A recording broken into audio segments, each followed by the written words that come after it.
Okay, Mel, hier sê jy vat jou vispies. Jy sny jou vis op in sulke blokkies.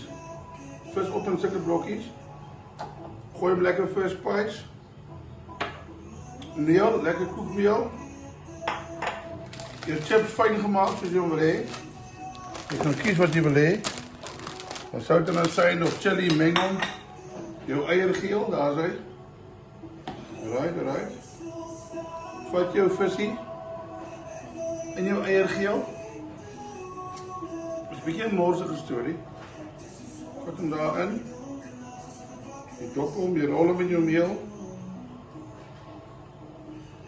Goed. Jy druk hom weer in die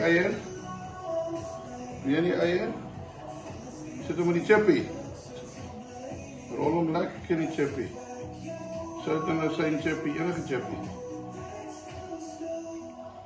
Dit is lekker klou, daar is hy. Dan sit jy hom in jou bakkie. Ok, so gaan hy so bakkie om nou net in soveel olie. Tot hy bruin is, al twee kante bruin. Ok, reg, baie.